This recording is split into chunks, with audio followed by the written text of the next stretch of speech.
Hello dear কেনুয়েন্স, কেমন আছো তোমরা? আশা করি তোমরা সবাই ভালো আছো।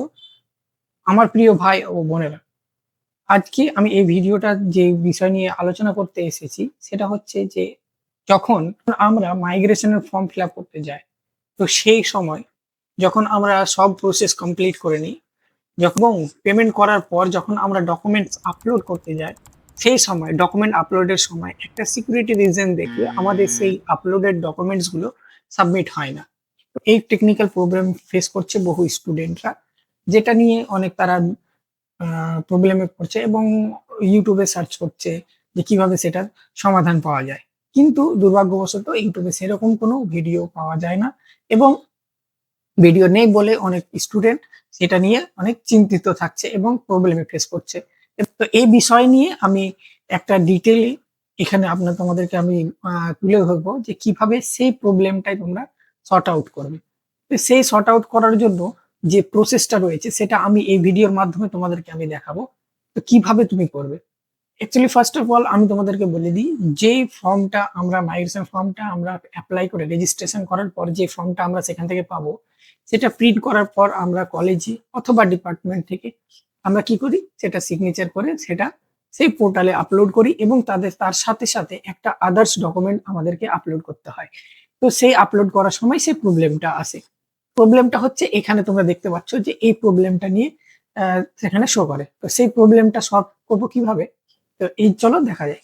তো এই তার থেকে আগে আমাদেরকে এটা জানতে হবে যে এই প্রবলেমটা হচ্ছে কেন এবং সেই মেসেজটা কি দিচ্ছে। অ্যাকচুয়ালি মেসেজটা যেটা দিচ্ছে সেটা হচ্ছে সিকিউরিটি রিজনের কারণে এই পিডিএফটা আপলোড তারা নিচ্ছে না। তো সেটার জন্য আমরা দূর করতে কি এই কারণ কেন হচ্ছে? কারণ হচ্ছে যে আমরা যেখান থেকে আমরা পিডিএফটা এডিট করি অথবা এই পিডিএফটা যেখান থেকে আমরা তৈরি করি, সেটা হচ্ছে একটা আনঅথরাইজড অ্যাপ অথবা আনঅথরাইজড সোর্স থেকে আমরা সেই পিডিএফটা জেনারেট করি। তো সেই পিডিএফটা কিভাবে, যেরকম ধরে নিন আমরা একটা থার্ড পার্টি ওয়েব অ্যাপ্লিকেশনে গেলাম, সেখান থেকে আমরা হয়তো আমাদের সিম্পলি আমরা ফোন থেকে স্ক্যান করে সেই পিডিএফটা বানাই। তারপরে সেই পিডিএফ এর যে ফাইল সাইজটা আছে সেই সাইজটা হয়ে যাচ্ছে অনেকটা বেশি। তো সেই ফাইল সাইজটা কম করার জন্য আমরা থার্ড পার্টি ওয়েবসাইট অথবা থার্ড পার্টি অ্যাপস এর আমরা হেল্প নিই। তো সেই হেল্প নেওয়ার সময় সেই পিডিএফ এর মাধ্যমে অনেক রকম প্রোগ্রামিং করা কোনো স্ক্রিপ্ট সেখানে থাকে এবং সেজন্য সেটা অ্যাজ এ সিকিউরিটি রিজন সেটা সেখানে আপলোড নেয় না। তো এই ক্ষেত্রে আমাদের কি করতে হবে? সেটা করণীয় কি? সে করণীয় হচ্ছে যে আমাদেরকে একটা ভ্যালিড অথবা সঠিক জায়গা থেকে আমাদেরকে সেই পিডিএফটা এডিট করতে হবে অথবা সেটিং করতে হবে। তো সেজন্য কি করতে হবে? আমরা এটার জন্য তোমাদেরকে আমি ২ টো পদ্ধতি বলবো। সেই ২ টো পদ্ধতির মাধ্যমে তোমরা সেটা প্রবলেমটা সলভ করতে পারো। একটা হচ্ছে যারা ফোনে ইউজ করো তাদের জন্য একটা সেটা সুবিধা হবে যে তোমরা ব্রাউজার থেকে সেটা করো, এডিট করো অথবা যাদের কম্পিউটার রয়েছে অথবা ল্যাপটপ রয়েছে তোমরা আইদার সেই ওয়েবসাইট থেকে করতে পারো অথবা তোমরা নিজের কম্পিউটার থেকেও করতে পারো। কিভাবে? হ্যাঁ, ওয়েবসাইটের মাধ্যমে কি করতে হয়?